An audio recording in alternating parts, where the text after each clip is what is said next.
Welcome to the Solid Verbowl. And now, Dan and Ty.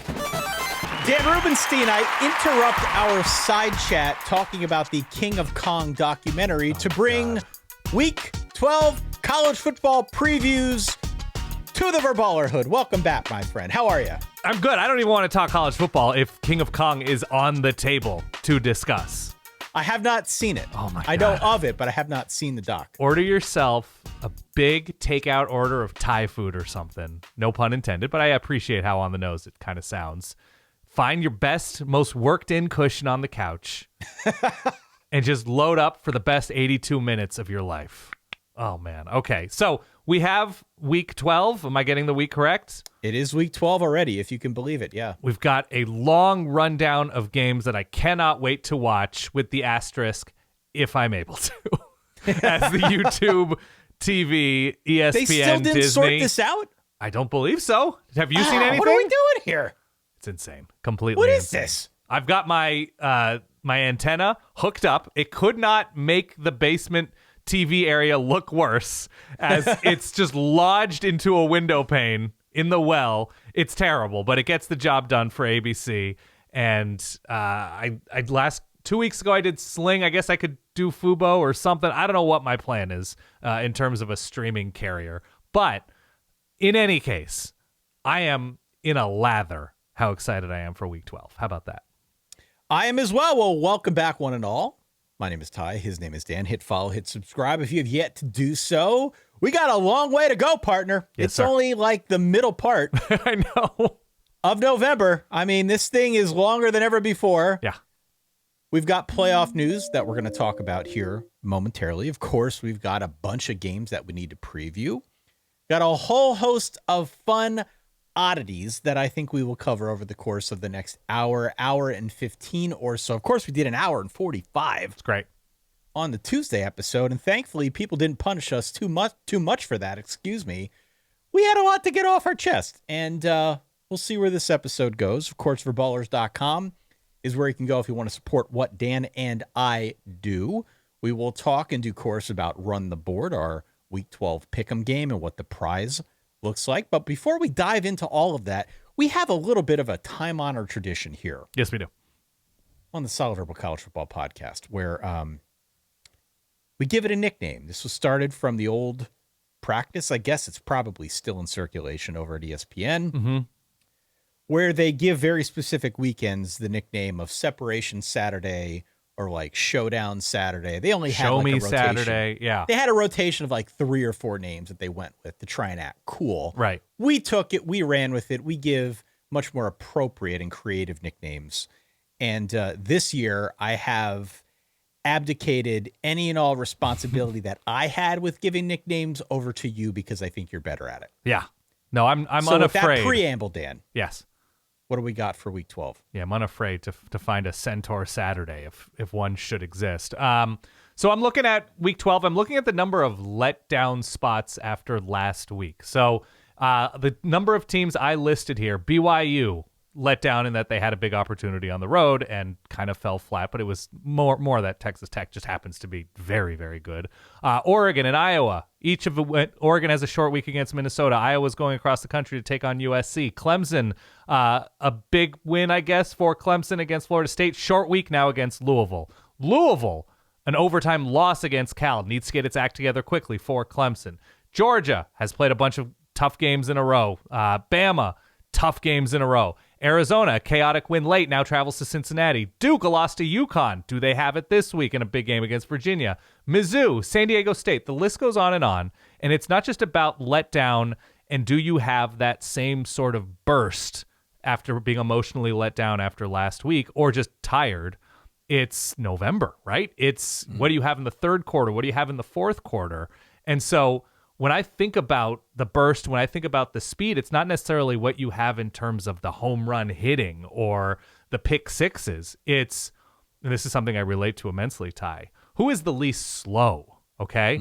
Who has the ability to stay up as we get into, and it's not a bad weather weekend. So I have this, and this is a dual nickname here because I'm also honoring you here. Welcome to Speed Test Saturday. I want that connection, Ty. I want that connection to the reality of this home stretch for a number of these teams. And so we are in that place where, Oregon barely gets by Iowa. Not that Minnesota has been terrific this year, but it's short week against a quality team. I love this. It's speed test Saturday, what kind of connection do you have? Or what's your connection? So speed test Saturday. This so much. I love it. Thank you very much. I love it, Dan. Ookla, not a sponsor, could be. This also honors Ty because Ty has finally upgraded his internet to more modern speeds for somebody who works in this industry. I thought today would feel different. Yeah. It just sort of feels like a normal day, but yeah, it's definitely living in the future now that I get 300 megabits per second up. Look at you. Ooh, yeah. Give me you that want sound. that? You want James? Give me the sound. Ooh, yeah. Speed test Saturday. What was Speed test Saturday, what's your connection? What is your connection? We got to start here at the very top, though, because this was not something that we had a whole lot of a chance to address because we couldn't. This New Year's Eve will be so awesome. The stars have all We've got playoff rankings, Dan. We do. I believe there's a game on New Year's Eve this year, is there not? I can look, but I think so. Playoff game, I think. Remember the whole new tradition BS that they tried to trumpet a couple years ago? Yeah. We had a game last year. It was Penn State, Boise State. We're going to have another one this year. I believe they're playing it in Arlington. I think it's the Cotton Bowl that is being played on New Year's Eve. Nonetheless, Dan, we have our second batch of college football playoff rankings, and they are as follows. Number 1, 2, 3, and 4 is Ohio State, Indiana, Texas A&M, and Alabama. No big surprise there. Georgia remains at number 5. This is when we start seeing some mild changes as compared to last week. Number 6, Texas Tech. Of course, they bump up 2 after dominating BYU. Ole Miss at number 7. Your Oregon Ducks up 1 to number 8. My Notre Dame Fighting Irish at number 9. To round out the top 12, we've got Texas at 10, Oklahoma at 11, and BYU at number 12. What this looks like in terms of the projected bracket, and I have projected in all caps and in air quotes.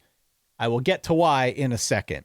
The way that they have drawn this thing up is a Solid Verbowl between Notre Dame and Oregon, with the winner playing Ohio State. USF on the road at Georgia, with the winner playing Alabama. Miami, the projected ACC champion, according to this, and probably only this. Yeah. On the road at Texas Tech, with the winner playing Texas A&M. And then to round out the field of 12, number 10, Texas Longhorns on the road at Ole Miss, with the winner playing Indiana, Dan Rubenstein. So again, you take a lot of this with a grain of salt. We couldn't talk about it on Tuesday because we recorded the Tuesday episode on Monday. We didn't know what these were going to look like quite yet. I don't know if there are any huge surprises in here. The rankings, based on what I'm seeing, based on what we talked about on the Tuesday episode, look a lot alike. Yes. A lot of similarity there. So not anything in the way of huge surprises. I do have some thoughts, but I'll kick it over to you first. What's your reaction to this?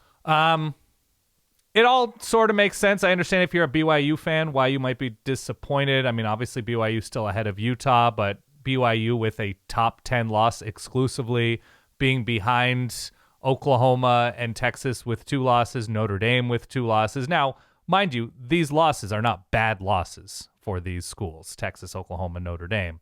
But, you'd like a team with 1 loss in a major conference that has only lost to a top 10 school to be maybe considered to be a slightly higher level program, or highly numbered program in this case, higher ranked program.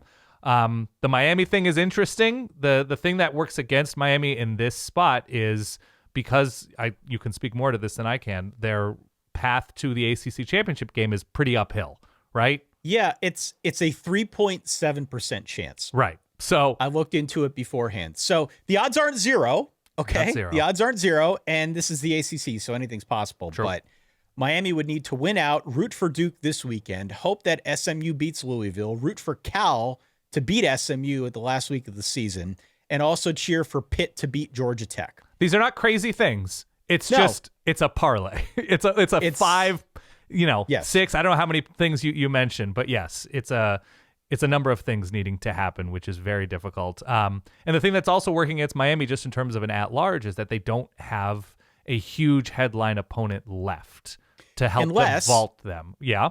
Unless Pitt beats Notre Dame this weekend. Right. That's what they need.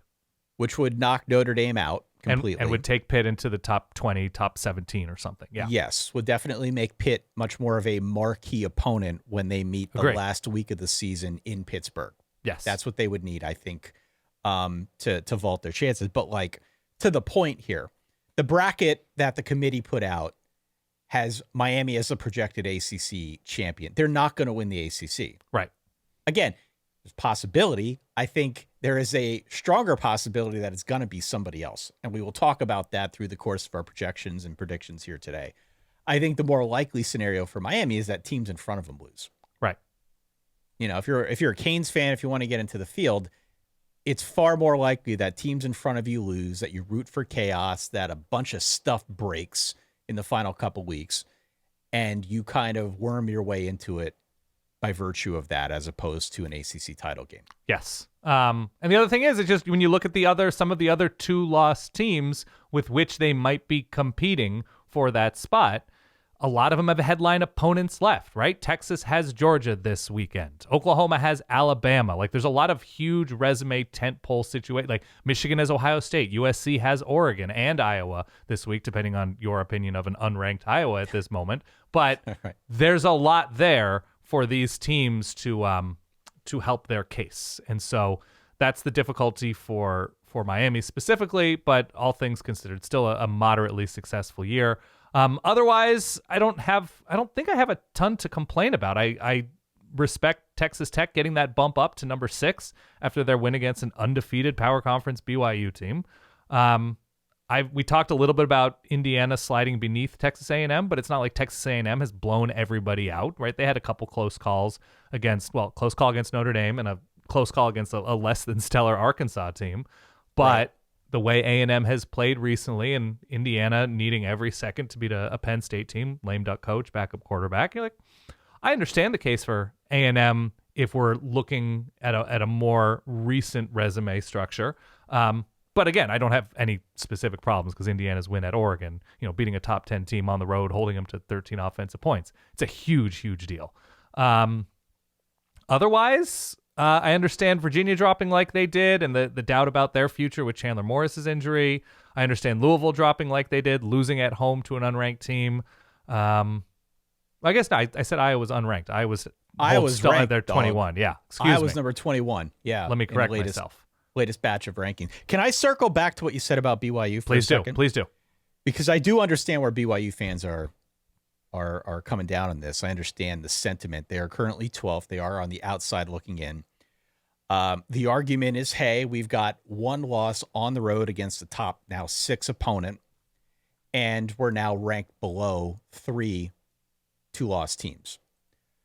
My counterpoint would be that I think all of the teams in front of BYU are better than BYU. That's my counterpoint. All right. Now, that is not necessarily based on metrics. That is based on eye test.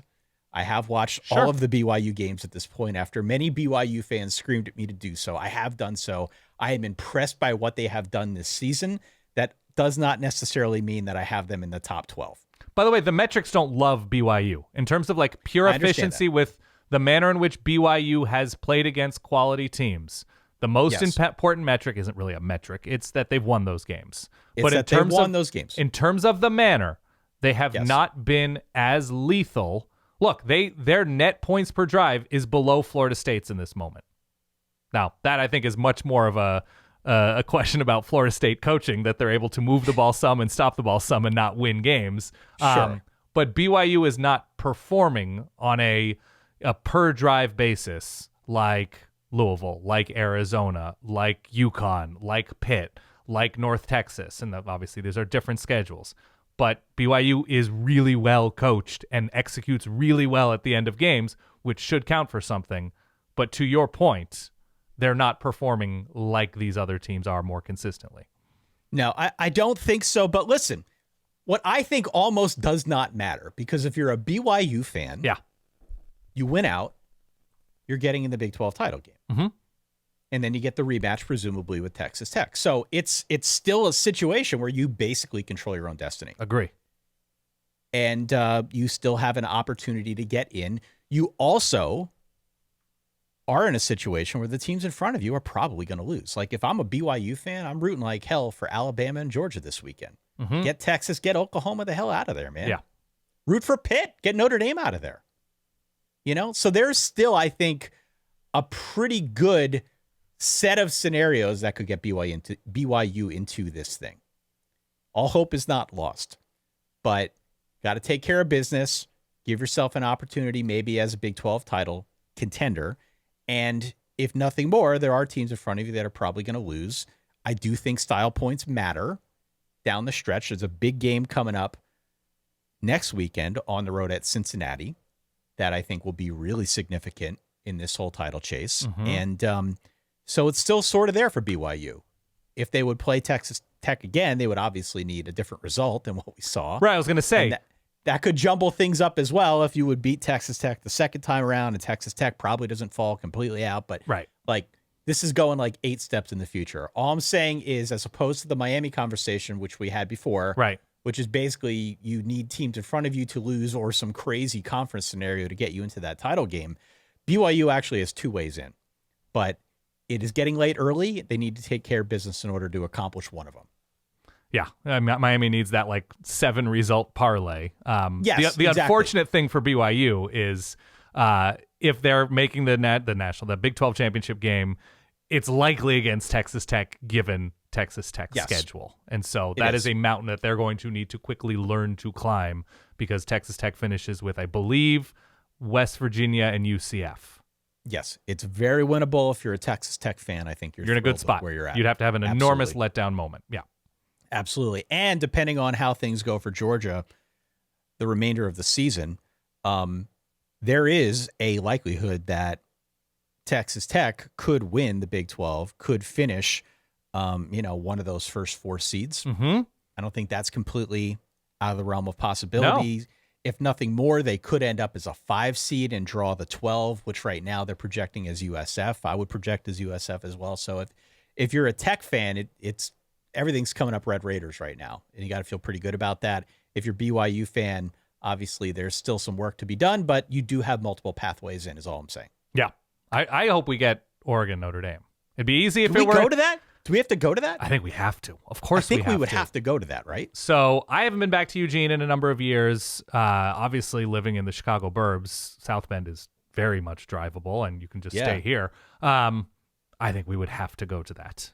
We would have to go. And by the way, I have been game planning and trying to put together some scenarios, and I can come up with about 7 different ways that we do end up with that game. Even though it's like way early now and a lot's going to happen between now and then, there are a lot of possibilities that get us that game. Maybe not necessarily as an 8-9, right? But I could definitely see a couple different ways in which we end up with that game. I would love to. I would love for that to happen. So I'm in, and I guess it's sort of, we got to come up with a rhyming scheme here, but like the race to be seated 5th begins now, right? That's the move. How do you align your schedule, not schedule, but how do you align your results? What do you pray for in terms of teams losing ahead of you? Right now, you want to be an excellent team, not necessarily playing in a conference championship game. Yeah. It's pretty good. That's so exactly Oregon's right. lined up real nicely for that. Yeah, Oregon's lined up well for that. Ole Miss definitely great for that. Yeah, it's gonna get interesting. We will, of course, be covering this as closely as we can over the next couple weeks. Yeah, all the way through to the conclusion once we have our playoff field set in stone. But strive for 5. There it is. I like that. Thank you. I like that. And by the way, there are a bunch of other teams here that we didn't even mention that could find a way to. A lot of leaping ability. Kind of like worm their way into this thing. Georgia Tech is nowhere to be found. Georgia Tech stands a great chance of being in this playoff field if they go on to win the ACC. The game that we're going to talk about here in just a little bit between Duke and Virginia is going to have, I think, an outsized impact in who that game features. I don't want to give away the game too much. Why don't we get into our picks? By the way, Georgia Tech has a resume tent poll as well, right? They absolutely do. Top 5 Georgia, yeah. Let's make some picks. All right. Dan, time, help. I need picks of the week. Speed test Saturday, Dan. Yes. What's the connection? Give me the sound one more time. Anytime we can incorporate a baud modem sound on this show, we got to do it, yeah? It's a no-brainer. Got to do it. We previewed 2 games on Tuesday. We previewed the Notre Dame Pitt game, previewed the Texas, excuse me. I'm getting my Texas schools mixed up. Please forgive me. Yeah. The Texas Georgia game as well. We have had about 48 hours now to sleep on those picks, to offer any further insight, to mention any additional items. Anything for you on the Notre Dame Pitt game? Yes. Okay. So Notre Dame Pitt-wise, I on our preview show, I sort of expressed more and more optimism about Notre Dame's chances here, even on the road. The more I dug in, things that I don't love about Pitt, terrible in the red zone, both sides of the ball. And that's okay if you're able to prevent explosives and generate them offensively, which they've done a good job of doing. They go 3 and out way too often. They give up too many big plays. And so that's not a great formula. And Notre Dame being explosive themselves, never going 3 and out, and being pretty good in the red zone. I think it's a nice connection, by the way. There it is. I like that. By the way, we did not mention Pat Narduzzi's comments. Pat Narduzzi was asked whether it's a must-win game for Pitt. Quote, absolutely not. It's not an ACC game. Right. I'm glad you brought that up. It's not an ACC game. I'd gladly get beat 103 or 110-10 in this game. They could put up 100 on us as long as we win the next 2 after that. Right. End quote. So maybe that public messaging is not necessarily a big confidence builder internally to say, like, let's lock in and beat Notre Dame. I mean, speaking of reverse jinxes. Yeah. Is he trying to put like anti-bulletin board material out there? Is he trying to get in Notre Dame's head by going That's a good question. A full 180 on what other coaches normally would say in this scenario? It's an interesting tactic that you don't often see in the middle of a season, in the middle of a team trying to lock in for a stretch run as they're competing for a conference crown. It's unusual. It's unorthodox. I kind of love this, by the way.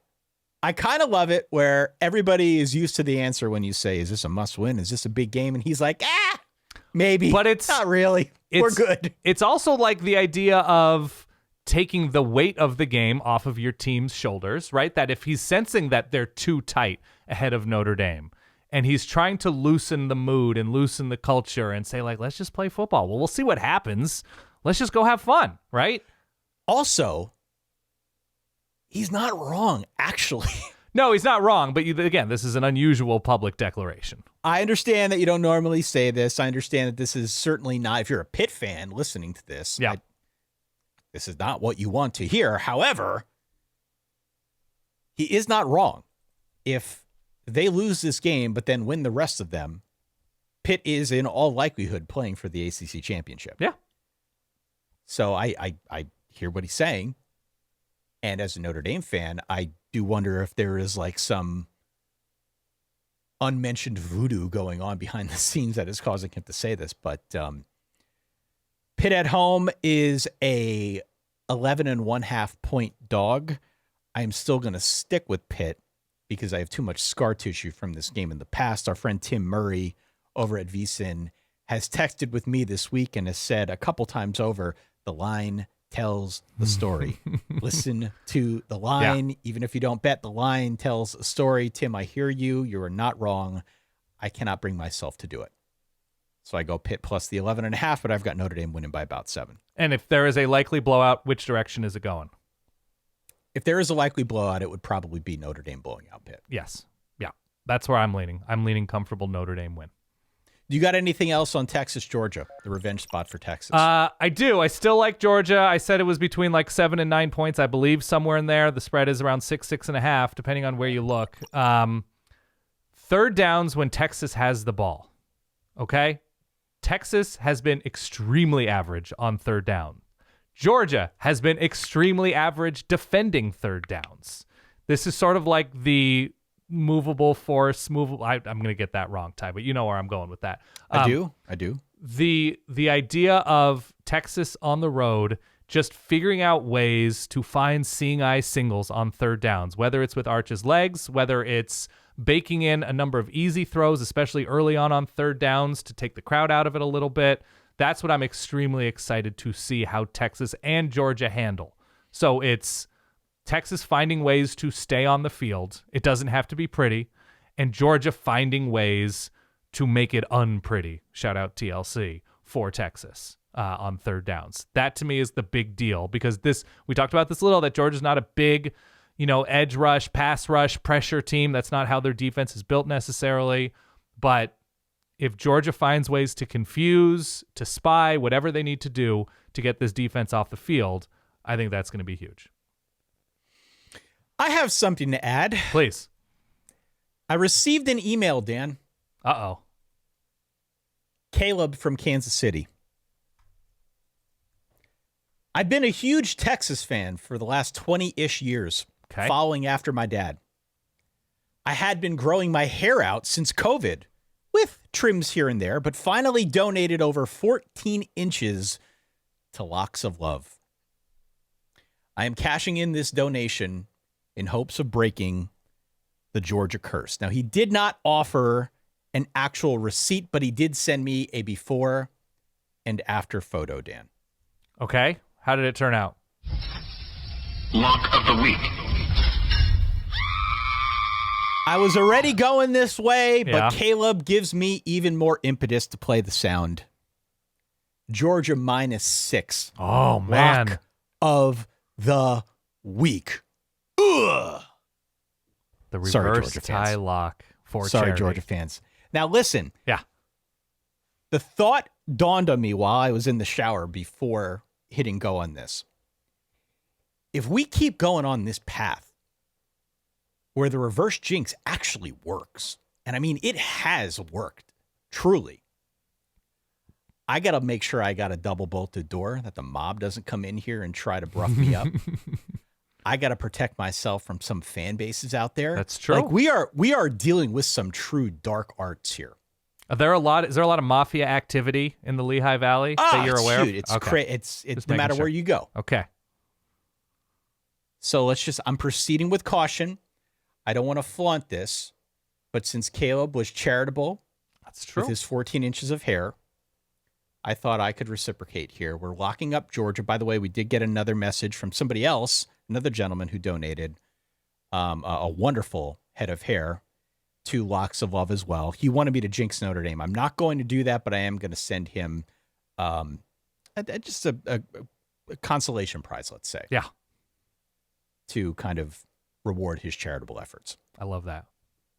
We got a couple other games here that we need to preview. Let's start at 3:30 on ABC. This is number 11, Oklahoma. It's number 4, Alabama. Alabama is a 6-point home favorite. My initial gut was to go Alabama, which was my cue to look a little harder at Oklahoma. Fair. Oklahoma was off last week, as you know, so they got the rest advantage. I don't know if there is a letdown situation that exists for Alabama after beating LSU, but I do think that's a possibility. This is a game in Tuscaloosa, which is, of course, a plus for the Crimson Tide. Yep. What gave me cause for pause, the favorite pet charity. In my opinion, this is the best defense on Alabama's schedule by a clear margin. Okay. And Bama's a fairly one-dimensional passing offense, you know? Mm-hmm. I like Ty Simpson. I saw Dane Brugler from over at The Athletic has him as QB1 Makes sense.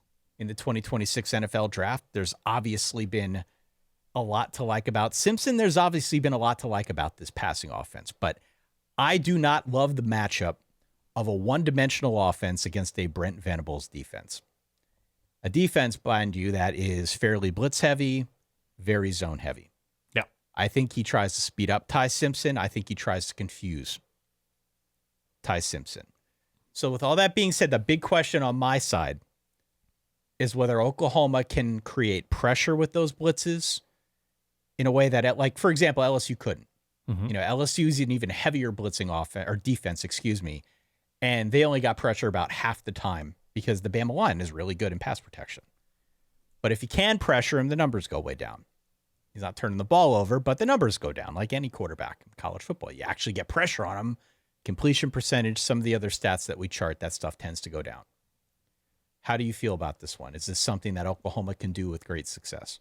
I think somewhat. The Alabama offensive line has been inconsistent at times. They look dominant, obviously, sort of opening things up for a rushing attack, which I don't think is on the offensive line specifically, but it's on, the connection between the offensive line and the coaching staff and what kind of priority the rushing attack has within this offense. This is something that I've looked at for this game.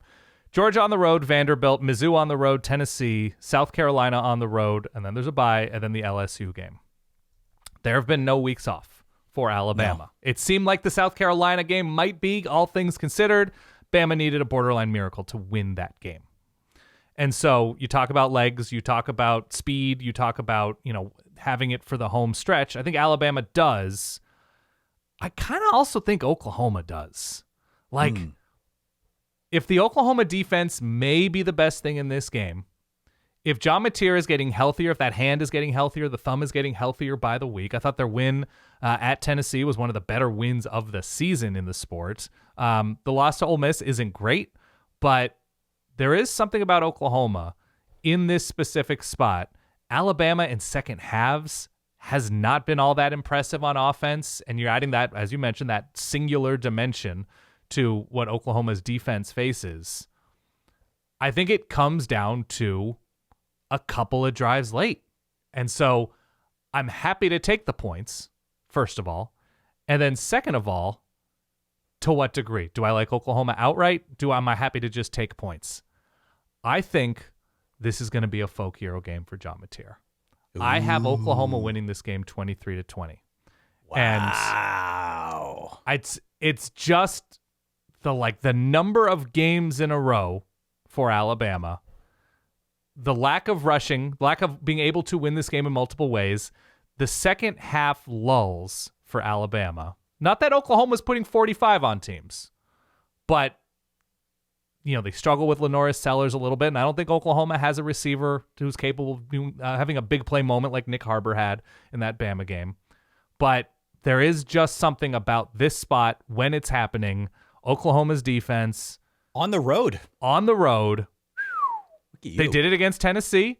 They were much more impressive against South Carolina on the road than Bama was. Yeah. I think Bama's really, really good, but I don't think they are unbeatable anywhere. So I'm going Oklahoma outright here. Bill Connolly just posted a piece out at ESPN.com. Might have been earlier today or late yesterday. I'm not sure exactly when. And Oklahoma's been running, by the way. They've been running a lot better. They've been running better. They absolutely been running better. Bill's piece was ranking quarterbacks across college football. Mm-hmm. And one of the pieces, one of the nuggets that he included about Ty Simpson was just like a line graph. And he was showing how there have been actually, even though Ty Simpson's been very good, the returns on the passing game have been diminishing for Alabama and for the Alabama offense over the last 6 games or so. And so I hearken back to what I said at the very top of this. Of the defenses on the schedule, Oklahoma is not only maybe the best, but right now they are the best at getting pressure with their blitz and just getting pressure in general. Yeah.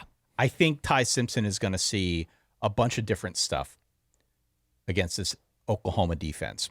And I think it'll be a real test for him. I think it'll be a real test for this line. The other thing worth considering, and forgive me if you mentioned this already, this is a must-win spot for Oklahoma. Agree. They're 7-2. They're 11th in the playoff rankings. You lose this one, you get to 3 losses. Your hopes going up in smoke. They're not going to win the big prize in the SEC. They're not going to win the conference, but there's still I think a pretty good chance they could find their way into the playoff. But they got to win games like this. Yeah, I think they are good enough on defense to make this ugly. I think they are tough enough on offense to keep this one close. I've got a 23-21 final, also in favor of the Oklahoma Sooners. Oh, man. Ty, what are we doing out here? So congratulations to Bama in advance. Congratulations, Bama. Yeah. I've got Oklahoma outright. I'm with you on this one. Yeah. Look, though, they have a loss with John Mateer and his throwing thumb, whatever, to Texas, where he threw 3 picks. I don't know. I think it works out well for OU, and I apologize to Bama now on your behalf. Or not apologize. I apologize to Oklahoma on your behalf for picking them. Congratulate Bama. Congratulations. Yeah, I picked them. Yeah. Let's go to 3:30 Big Ten Network. Number 21, Iowa.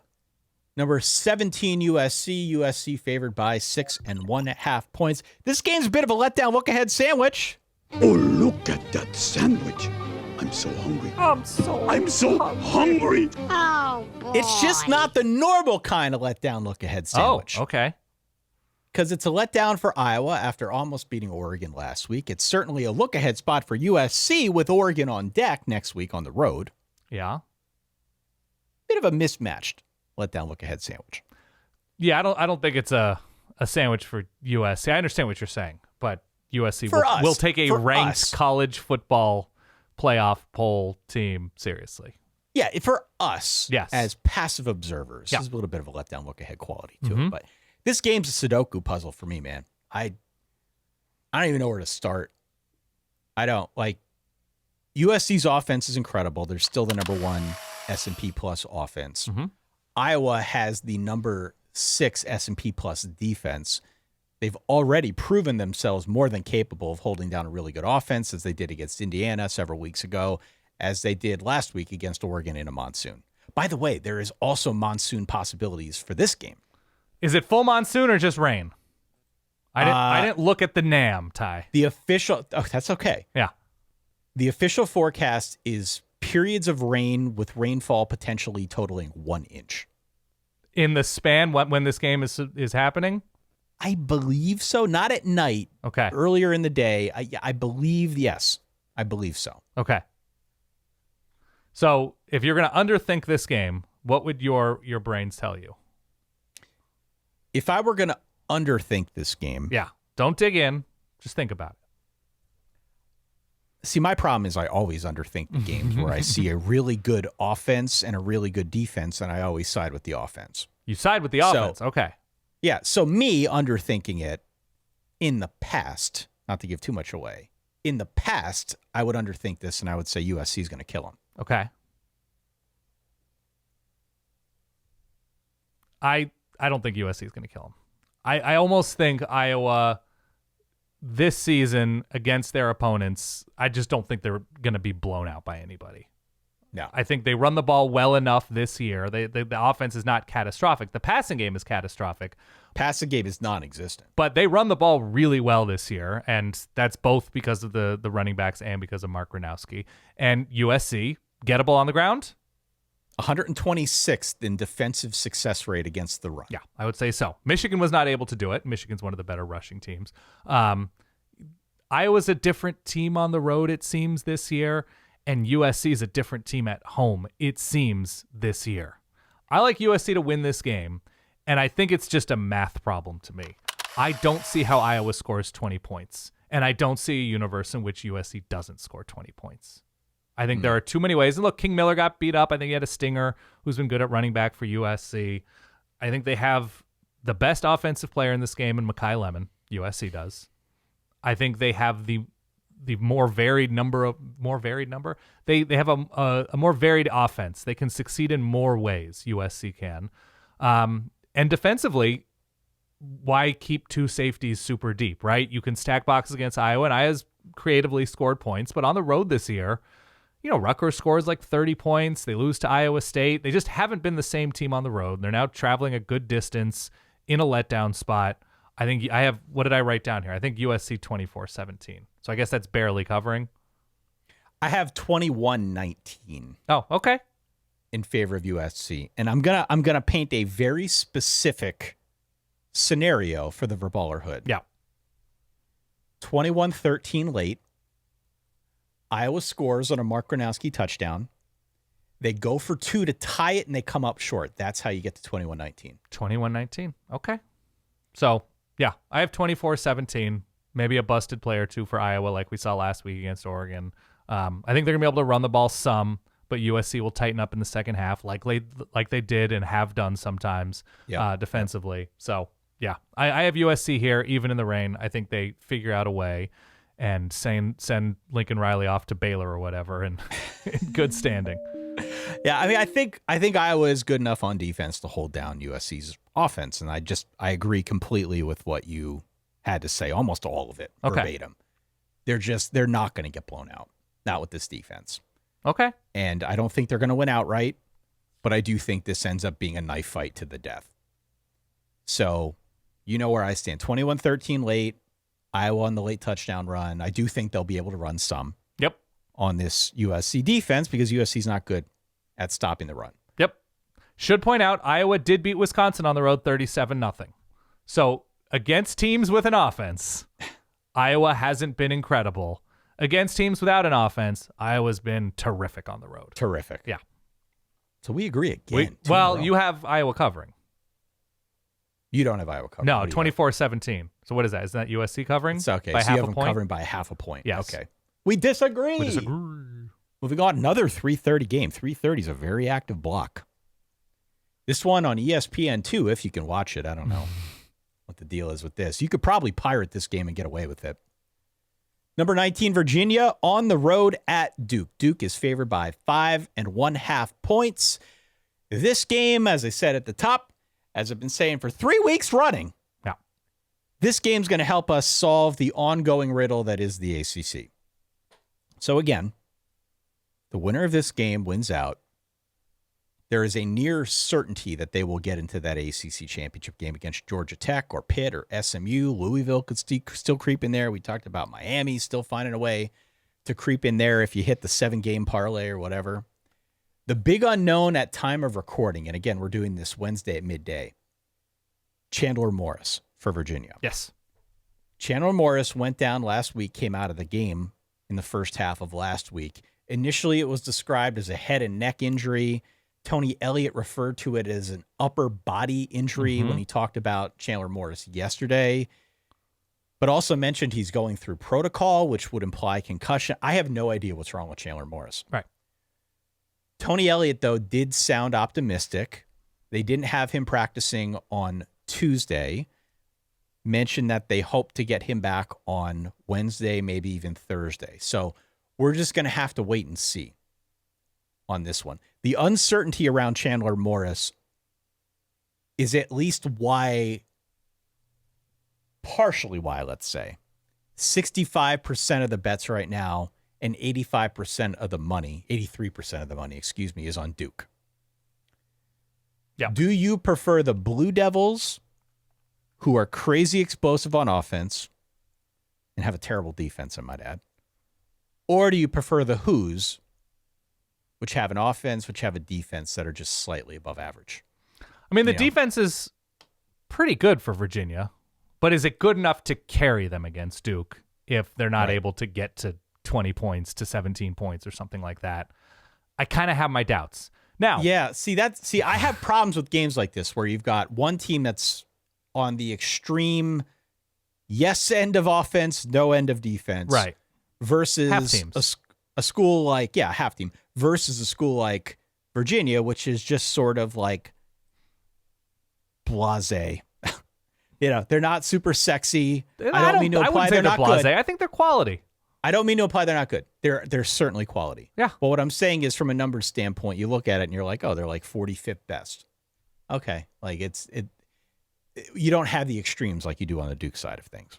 Virginia rushes the passer very, very well. They play the pass very well. The thing you need to understand, I think, that I need to understand or reinforce, whatever, is that Virginia's played against some very bad offenses, right? I think some of these numbers are a little bit inflated, Wazoo and North Carolina, Cal, Wake Forest.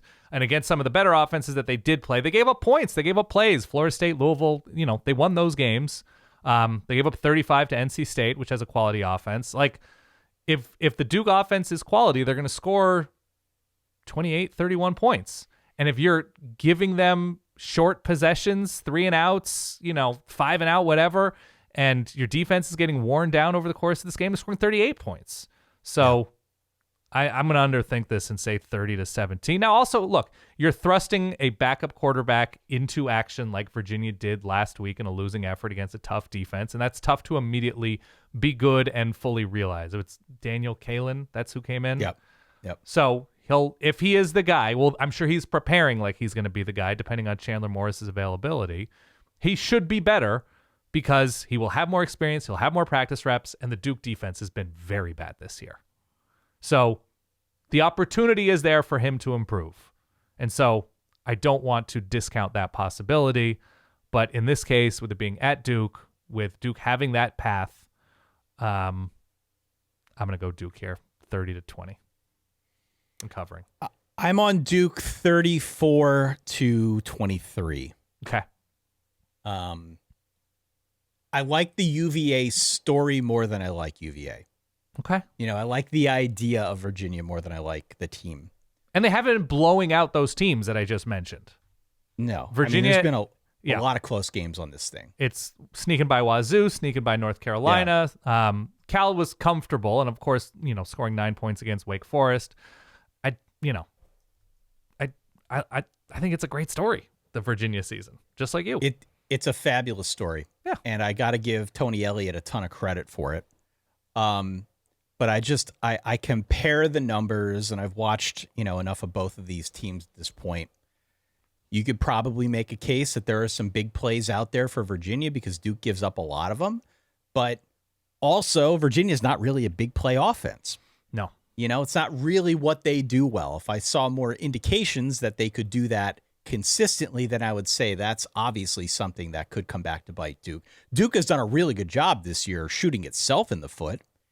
And we can't rule out the fact that maybe Duke will find a couple of those in this game to gift wrap to Virginia and give them a few extra opportunities. I think they probably will. It's just, will that be something that Virginia can capitalize on? Will Chandler Morris be out there to help them capitalize on it? Right. So too much uncertainty for me. Virginia has felt for a while like an LRO team where the luck's going to run out. We did see the luck run out against Wake Forest. Maybe it was partially because of injury. Who knows? But I do like Duke a little bit more in this moment. 34-23, I think, is where I'm at. Okay. So we agree. We agree. Let's go rapid fire through, I don't even know how many games these are. It might be a dozen games or so. Yep. High noon on Fox. Number 18, Michigan, an 11.5-point road favorite against Northwestern. They are playing this game in Wrigley Field, Dan Rubenstein. Are you taking the boys? Not taking the boys. Game? I know a ton of people. I got to watch a lot of games. I think there are birthday parties, maybe a basketball game. I don't know. I can't keep track, Ty. We've got a schedule for this. Wrigley will be maize and blue. There will be some purple, but it will be largely maize and blue. There's a huge population of Michigan people here. It will be not a de facto home game, but a comfortable experience for Michigan people, for them to watch Northwestern cover the spread in this game. Winds are swirling at about 20 miles an hour, Ty. Woo! Breezy. You've watched Cubs games. You know how it is at Wrigley. You've watched Northwestern games. You know how it is. I think there is going to be something to Michigan. Michigan hasn't had like a late season swoon or something like that, but this is not a team that has taken care of business efficiently, especially not on the road. Northwestern's going to look to shorten this game like they should. So I just think it's going to be low scoring, and I think it's too many points to give in a low scoring affair. Michigan, how many points better was Michigan than Purdue? 5 points better than Purdue? Yeah. I think Michigan is a pretty good team, but I don't think they're going to blow out a team in Wrigley that is looking to get to a bowl game, that is still playing with fire. So I'm going to say Northwestern keeps it within 7 to 10 points. Let's call it 23-16 Michigan. Yeah, I've got it 24-14 Michigan. Yeah. Cover. So I think they win. I think they cover.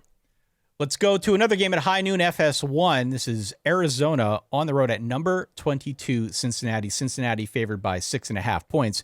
And while you give your pick for this game, Dan, I am going to briefly jolt off screen and turn off the space heater that I have because Are you frying in there? I am sweating bullets in here right now. I'm afraid to put my arms up for fear that I've got a whole thing like pitties going on. So please give me your pick here, and I need to like give myself a little bit of relief. If you're watching on YouTube, it looks like Ty's being interrogated, like he's under the lamp, and he's like, "I wasn't at that salon then." Holy crap! Is it hot in here? Okay. Continue. I'm sorry. I like Cincinnati's season. I like Arizona's season quite a bit. I actually think Arizona covers this game. I think Arizona's defense, you saw Brendan Sorsby struggle with confusion and turnovers against Utah, a game in which Cincinnati had opportunity.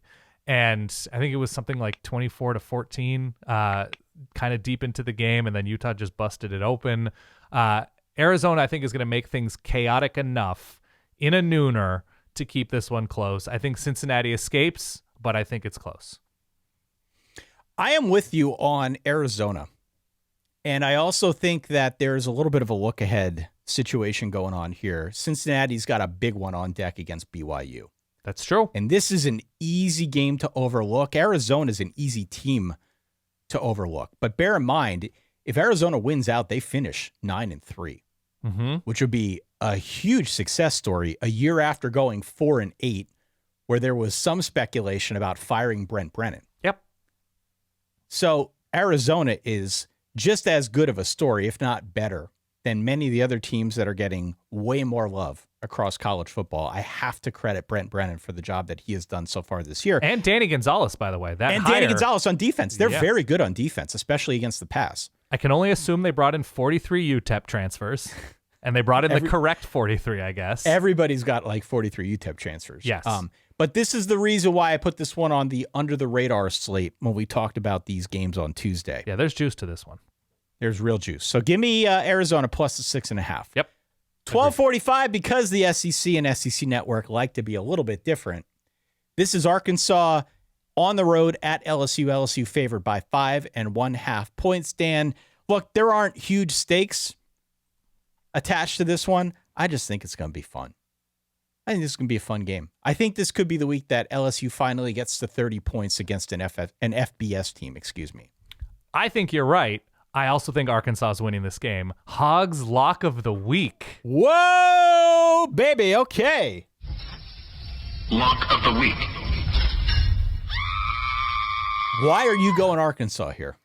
I don't know. It's something about the times, Ty. The times just seem ripe for Arkansas right here, with LSU dealing with quarterback change potentially. I haven't seen the latest on Nussmeier MVB, but everything off the field happening at LSU, the offense looking listless for long stretches to the point where they had to bench the quarterback against Alabama. Not that Arkansas offers anything defensively, but I think Arkansas should be able to run the ball. I think Taylor Green should be able to make plays.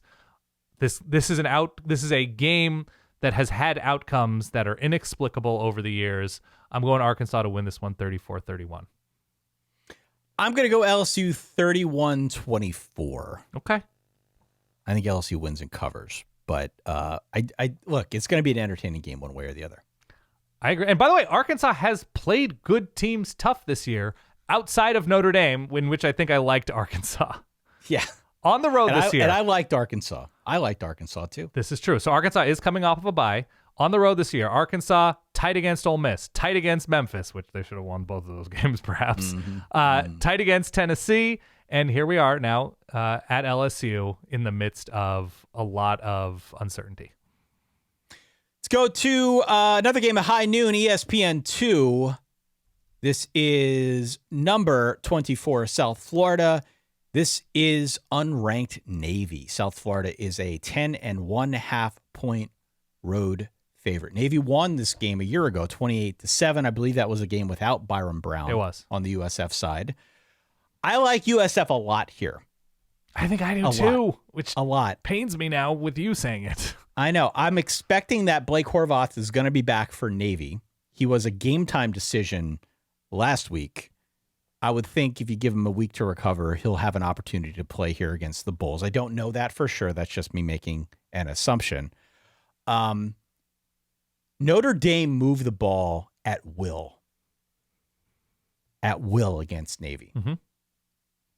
And more specifically for this game, I don't think the Navy defense has what it takes to contain Byron Brown, who can run. He is the leading rusher for USF.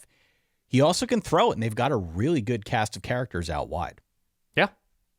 So I'm looking for a lot of shots downfield. I don't think Navy has what it takes to go toe-to-toe with this South Florida team, and I think they win this one going away. I like them a lot. I think I do too. The noon thing worries me a little bit. Obviously, Annapolis can be a bit of a trap for a lot of programs, but yeah, I don't think they have the defense to get off the field and sort of inflict pain via the offense. And South Florida's played the run really well this year. Todd Orlando has done a good job. So I'm going USF here by, 17. 4 p.m. ESPNU, if you can find the network on whatever your streaming thing is. Memphis at ECU. Yeah.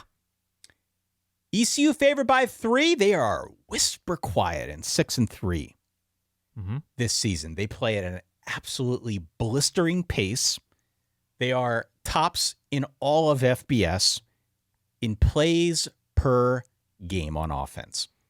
80. Damn. Which is a lot. That is a lot of plays. They've also got a solid defense. Their issue is giving up big plays. They've been giving up a lot of them this year. The question for you is this a situation where Memphis is licking their wounds after losing to Tulane a week ago?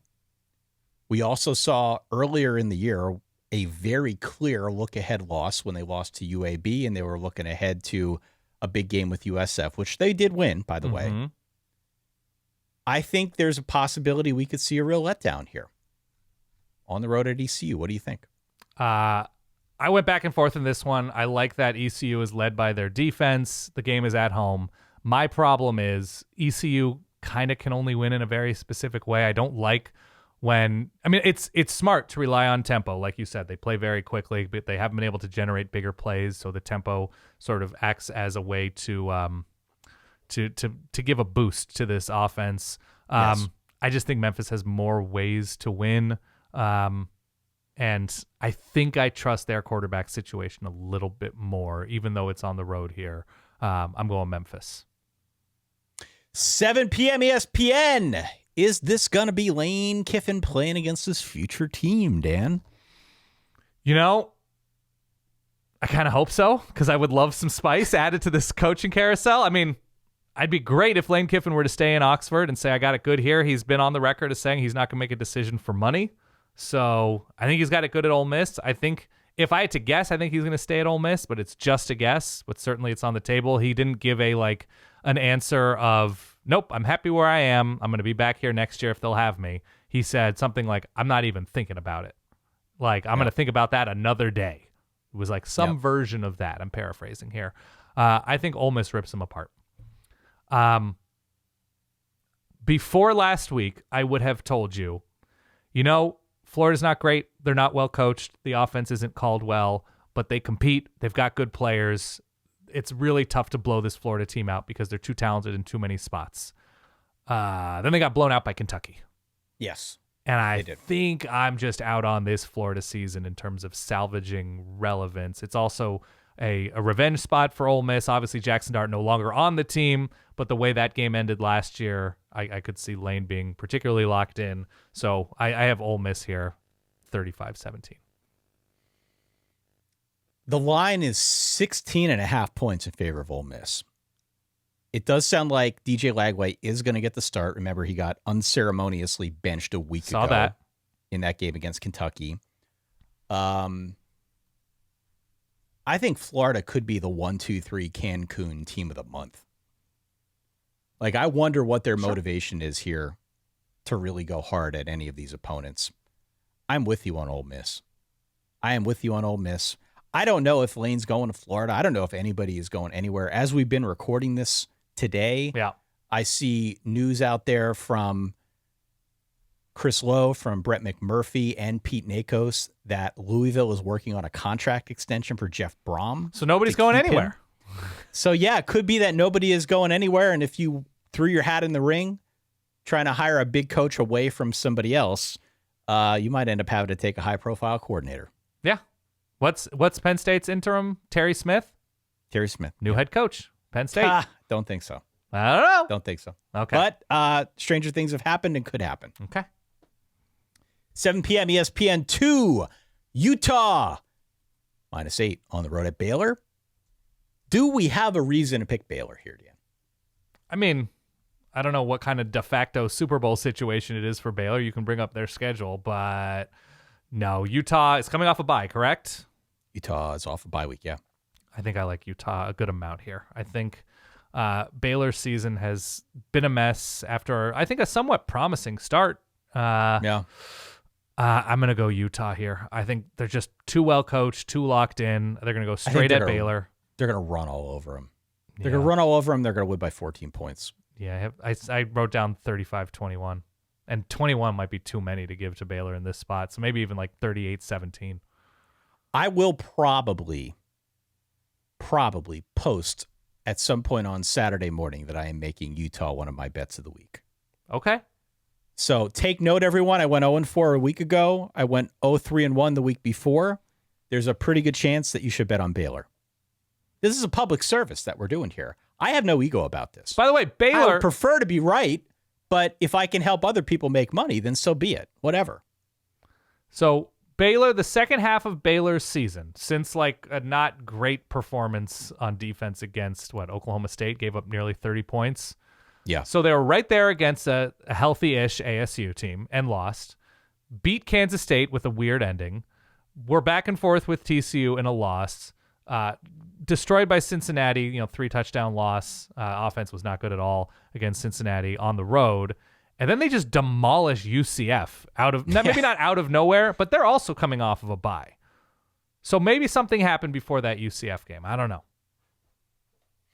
All right, let's go to 7:45 on SEC Network because they like to be a little bit different. I don't know if you'll be able to watch this game. Yeah. But Mississippi State on the road at Mizzou. Mizzou favored by 7.5 points. Bit of a letdown look-ahead situation maybe for Mizzou. Had the A&M game a week ago. They got Oklahoma on deck. I also think it's worth noting Mississippi State's going to be super up for this game because they only need one more win to get bowl eligible. They got 2 left. It's true. This one on the road against Mizzou. They close out the year Egg Bowl at home against Ole Miss. 7.5 is the point spread, Dan. Who do you got? I actually like Mizzou here. Ooh, I like really? Mizzou here because of the specific matchup of what they can do on the ground versus what Mississippi State allows on the ground. I think Matt Zollers made a couple nice throws last week in a not great effort against a tough, obviously, A&M team. But I think we'll see some improvement against this Mississippi State defense. I think Mississippi State will compete, but ultimately, I think the Mizzou running game and defense is a formula that is going to be a mountain that's just a little bit too high to summit for Mississippi State. So I have Mizzou here, 27-20. 27-20. Oh, that wouldn't cover it. Excuse me. 30-21. I'm going to take Mississippi State outright. Wow. Okay. In Como? Yeah. Okay. Yeah. I'm taking Mississippi State outright. This team's just playing with fire. They're playing with fire, man. I don't mean that in a bad way. They're just they're hard out. I don't know what state Mizzou is in after that loss a week ago against Texas A&M. Yeah. But I like the grittiness with which Mississippi State's gone about its business, and partially I am rooting for them to win this game so that they can get to a bowl because I think they deserve it. Man, I don't know. How are they going to block Mizzou up front? I mean, I know Arkansas is... Well, Dan, where's my sound? Where is my sound? Not talking about this. Some things do not need to be mentioned on this preview podcast. Okay, so Mississippi State is 129th in sacks per dropback allowed.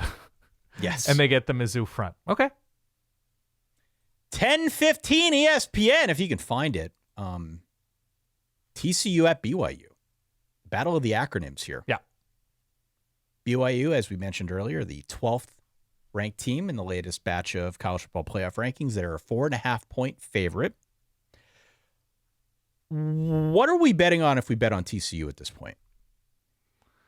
What's the hook? Is there a hook? Yeah, I mean, it's potentially a letdown spot for BYU after having their season altered. Disappointing loss to Texas Tech, and it being both a letdown and a body blow theory situation after being physically dominated for stretches of that game against a TCU team that they're not going to overlook, but that is tough, has playmakers on both sides of the ball. My problem is I think BYU is just better, and they're playing at home, and they're very good, I believe, on third down on offense. TCU is real rough there. And in terms of like winning is a skill, I don't see it with TCU. No, and that's sort of where I came down on this one. Especially on the road, losing the way they did to ASU, losing the way they did to Kansas State, barely getting by West Virginia. It's not an offense that I love. Scoring 17 in a loss to Iowa State, and that was a special teams loss as well. There's too many ways for them to have brain farts. I mean, they're consistently inconsistent. Yeah. And that's kind of the opposite of what BYU is. BYU isn't always sexy, but they are pretty consistent. Yeah. They just are consistent in that they find ways to get it done. Now, they didn't last week. They played Texas Tech. Texas Tech was clearly better in that game. Mm-hmm. But BYU has been pretty rock solid. I'm going Cougars here. I think it's something like 31-24. Yeah, I'm with you. 10:30 CBS Sports Network. Late game here. Boise State at San Diego State. San Diego State favored by 3, Dan. Yeah, obviously disappointing week now. So it's a big travel week for San Diego State, even playing at home because they came back from Hawaii, which I assume is the closest, major FBS school to the islands. But even still, not a short flight. Got destroyed by Hawaii. I don't think Boise State is going to have much of an offense with their continued Maddox Madsen absence. So I'm going to go San Diego State here to keep Boise's offense down with their still very good defense, even after a really nice story in Hawaii. Not just last week, but the entire season had their way with the Aztecs. So I have San Diego State here, 23-10. I'm looking for a big game out of Lucky Sutton, the running back for San Diego State, the big bruising downhill type of running back that they've got. Uh-huh. They're a 3-point favorite. Give me San Diego State -3. Yeah, agree. And one more game here, if we could travel back in time, Dan. Please. 7:30 ESPN, Friday Night Lights. Clemson at number 19, Louisville. We're not going to talk Oregon, Minnesota? You're not going to give me the beauty of talking about Minnesota not scoring a road Big Ten touchdown in almost 365 days? I believe the point spread in that game is 24.5 in favor of your Oregon Ducks. That's 9 p.m. on Fox on Friday night. Yeah. You have a lean in that one? I might actually take the points. That Oregon, here's why. What a curveball. Oregon it's short week off of a road, a tough road spot, a letdown spot a little bit for Oregon. I don't think Minnesota's offense is all that good at all. So I like Oregon's defense a good amount. Oregon's still going to be without a bunch of key dudes on offense. So they're going to play rotation dudes. This is just going to be like, get your guys healthy, play some 2s and 3s. The defense is going to show up against Minnesota. Dante Moore is still playing quarterback. They'll score points, but it almost feels like a 28-7 type where they're not going to keep the horses in because they have the finish against USC and Washington coming up. All right. Clemson, Louisville. I'm going Louisville. Okay. I don't know what Clemson is right now. I don't know what they are. They did beat Florida State, and I was all in on Florida State.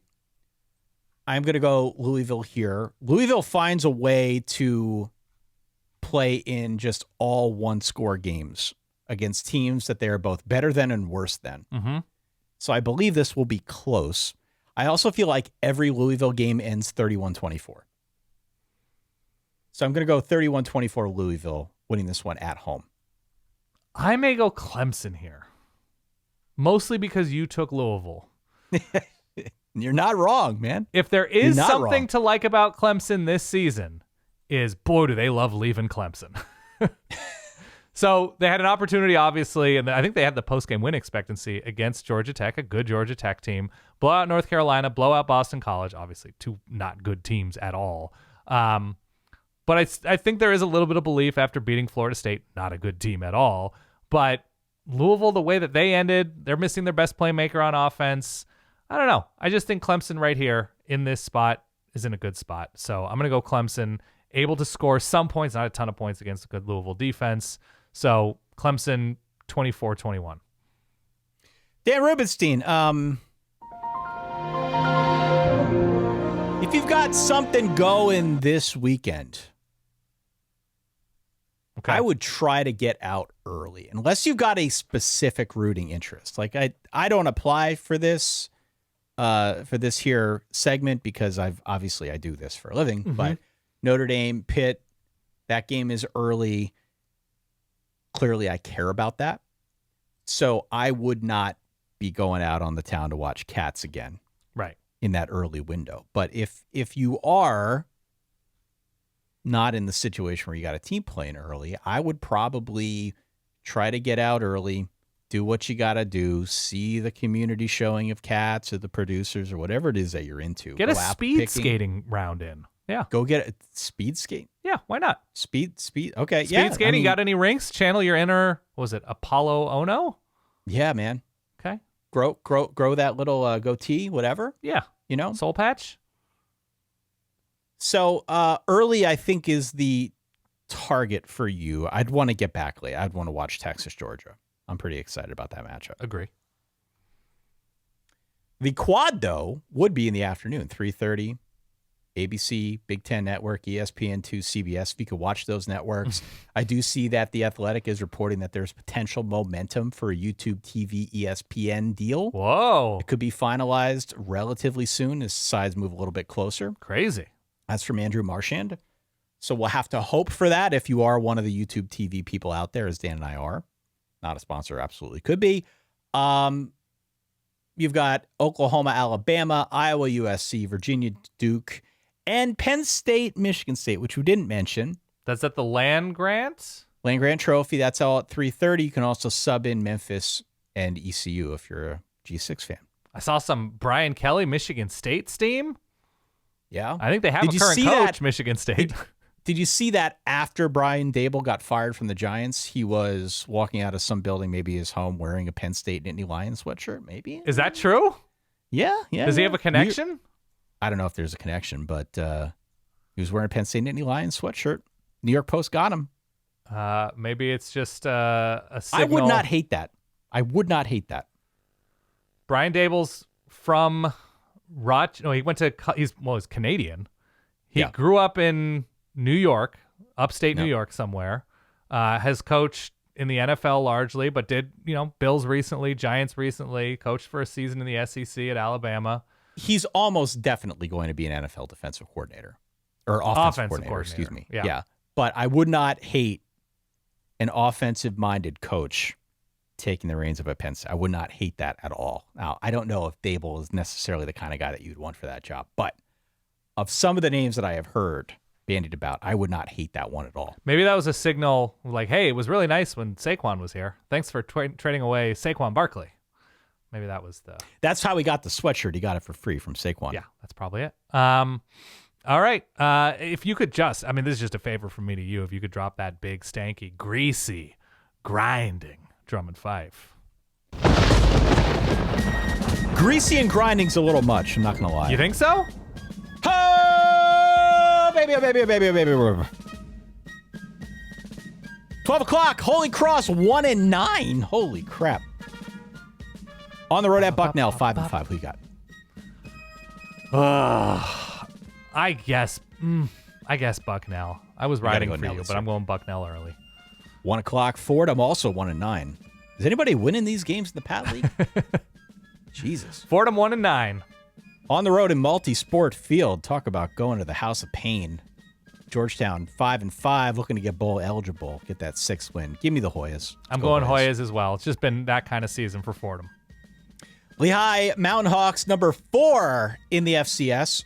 Currently 10-0 on the road at Colgate, 4-6. Dan, this is the big and maybe a little bit of a look-ahead spot with the big rivalry game against Lafayette on deck. Who you got? Colgate's won 2 of 3, though they gave up a 60 spot to Lafayette on the road last week. I don't trust their defense, so yeah, this is going to be Lehigh. And last but certainly not least, in the Pat League, we've got number 25, Lafayette. They are ranked as well. Yes. 7-3 on the road at the Richmond Spiders. Already bowl eligible at 6-4. Who you got? So Lafayette, they lost Bowling Green and Princeton, in addition to Oregon State, which was recent, though that was close halfway in. So they have not lost in the Pat League, correct? No, there are no Pat League losses here. I'm going Lafayette big here. Setting up, I don't know if it's next week or the week after. It'll be next week. Yeah, next week. And that game is in Easton. Game is in Easton. Fisher Field. Yeah, Fisher Stadium. Woo! Tie. Spicy for all the Pat League potatoes. There it is. That's all we got here. Big thanks to one and all for supporting what we do. Yes. If you want to get in on our Run the Board Pick'em game by going to verballers.com. Now, you were telling me before you tried to go to verballers.com and it didn't work for you. Yeah, it gave me the forwarding. It sort of gave me an error. It gave you an error? All right. You can either go to verballers.com or if you get the error, go to patreon.com/solidverbal. One or the other is going to work. Yeah. We would love to have you come on over to our Patreon, not only support what we do, but also sign up as a certified or premium member and play in the Run the Board Pick'em games. You have 12 games. You got to pick them against the spread. The winner this week, we're going to give you a $150 gift card to Bass Pro Shops. Oh, all right. So nice. If you want to get something, if you're outdoorsy, I don't know. Yeah. If nothing more, you can certainly find stuff for road trips and tailgates at Bass Pro Shops. Not a sponsor, absolutely could be. I believe we did ads for Bass Pro Shops at some point. Yep. Or another here over the course of the long run of our show. All you got to do is sign up. All you got to do is pick games. If you win, lately the winners have been picking 10 or 11 correct out of 12, which is not easy, but you have an opportunity to play for $150. Gift card. Why not? Get in on the fun. I'm sure there's a ton there that can help out with greasy grinding equipment at Bass Pro Shops. Absolutely. Absolutely. Why not? Yeah. Verballers.com. Verballers.com or patreon.com/solidverbal. So we've got our midnight live stream where we will rehash all that Week 12 has to offer. That is out on our YouTube. All are encouraged to stop by, to hit subscribe, to watch, to chat, to offer their commentary. We didn't do it last week. We will do it this week where we take some of your comments live on the air. We answer some of your questions towards the latter half of that stream. Last week we ran a little bit long, so we didn't have an opportunity to do it. But we do owe that to the Verballerhood that we will do it this time around, Dan. Agree. YouTube.com/@solidverbal, the little @ sign. That's how you can get there. All right, that does it. Again, hit follow, hit subscribe. Make sure you follow along and reach out across all of our social media channels. We do have a newsletter at quickslants.solidverbal.com that you can sign up for. We do a great job with that. Tyler, our guy's been writing that up, been doing a great job keeping you up to speed on just the high-level talking points, the stuff you need to know going into and out of any college football week. Again, quickslants.solidverbal.com. That is entirely free. We would encourage everybody to check that out, Dan. Watch The King of Kong, too. Oh, yeah. Yeah. How is, by the way, you've got a big Dadapalooza going on this weekend, don't you? Dad. Yeah. Not data. I got a bunch of preschool dads coming over for pizza and wings and Minnesota Golden Gopher football. No, I actually, so we found an old Super Nintendo of Jody and her brothers growing up, and I went to eBay and immediately bought my favorite sports games from like 1995, and there will be pizza and wings and Super Nintendo, and maybe I'll make some cookies, and we will watch, I don't know, if you're into it, Drake Lindsay. Great. Yeah. I am into Drake Lindsay. I wish he were better. He's young. I wish Minnesota Give him some were time. better. Give him some time. Still young. He is still young, actually. Clemson Louisville action also happening. So what are you going to do? How are you going to put both those games up? With the Super Nintendo? I mean, I guess they're at different times, right? Well, they start a half hour apart. But I don't know. I don't think there's going to be a huge appetite for all of those games. And we've got a TV in the living room. We got a couple TVs in the basement. So we can sort of explore the space, depending on what you're interested in. Well, I hope everything goes well with Dadapalooza. Yeah. Family room, not living room. Yeah. Wherever you are out there, I hope you enjoy your Week 12. I hope you stop by and party with us on Saturday night when we recap all that this beautiful sport gave us. Can't wait. For that guy over there, my good friend Dan Rubenstein, for myself, Ty Hildebrand, in this sweat box of a studio, even though I turned the heater off about a half hour ago. As always, you know the drill. Stay solid. Peace.